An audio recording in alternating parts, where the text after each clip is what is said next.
Jean-Pierre Pernaut a poussé un énorme coup de gueule contre Emmanuel Macron et cela n'est pas passé inaperçu. Aujourd'hui le présentateur télé est menacé. Jean-Pierre Pernaut, le présentateur télé, ne présente plus le journal de 13h depuis qu'il est confiné, mais il bénéficie toujours d'un billet au cours duquel il dit ce qu'il pense. Et vendredi, il était très remonté. Il est toujours confiné à son domicile, mais pas inactif. Jean-Pierre Pernaut, le présentateur télé vedette du journal de 13h de TF1, délivre régulièrement. Vendredi, il a vivement critiqué les personnes qui sortent sans protection, et le déconfinement annoncé. Hier, c'était mon premier voyage sur Terre en 6 semaines pour une réunion importante. Et là, surprise, dans une ville voisine de la mienne, un monde fou sur les trottoirs.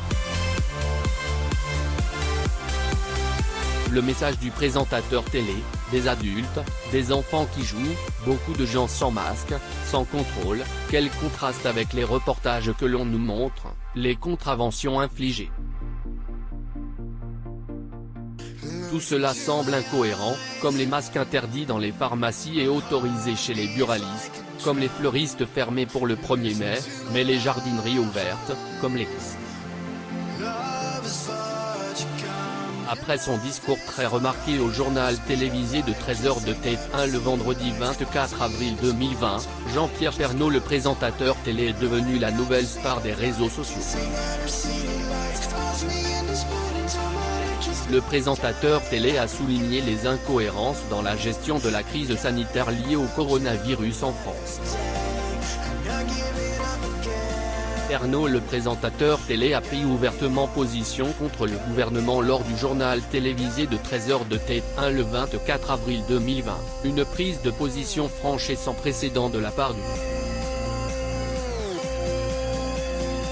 Introduit par Jacques Legros, le présentateur télé très populaire n'a pas mâché ses mots sur la gestion de la crise des coronavirus en France. Après sa première sortie dans la ville depuis le début du confinement, il a expliqué, dans une ville voisine de la mienne, un monde fou sur les trottoirs, des adultes, des enfants qui jouent, plein. Quel contraste avec les rapports qui nous montrent des contraventions infligées à des personnes marchant seules sur une plage, dans les montagnes et dans la forêt alors qu'il n'y a aucun risque d'en. Tout cela semble un peu incohérent. Et cela vous donne un peu le vertige. Le présentateur télé a ensuite poursuivi son discours en détaillant ses arguments, comme les masques interdits dans les parcs. Un jour, l'école est obligatoire, le lendemain, ce n'est plus obligatoire. Tout cela vous donne un peu le vertige. Suite à ce passage, des milliers d'internautes ont réagi à cette nouvelle comme aucun autre.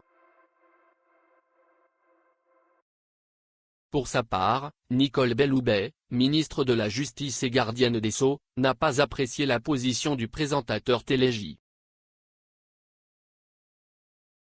Pernaut a déclaré que ses propos pouvaient faire l'objet d'une sanction pénale. Elle a également déclaré qu'il est inacceptable qu'un présentateur de télévision en France puisse critiquer le gouvernement en toute impunité. Le gouvernement a par la suite nié ces allégations, qui auraient été inventées de toutes pièces par un compte Twitter parodique. Pour sa part, le comédien Jean-Marie Bigard a applaudi la présence de M. Pernaut sur TF1 et a écrit sur Facebook « C'est tellement bon de voir un journaliste comme le présentateur télé. Pernaut se lâchait et quittait son costume de journaliste pour parler comme un citoyen au milieu d'un journal télévisé. Un journal télévisé qui n'est pas passé inaperçu. Pernaut est le digne successeur de Yves Mourouzi au JT de TF1, il vit actuellement avec Nathalie Marquet, ex-Miss France, et a étudié à l'École supérieure de journalisme de Lille. Actuellement il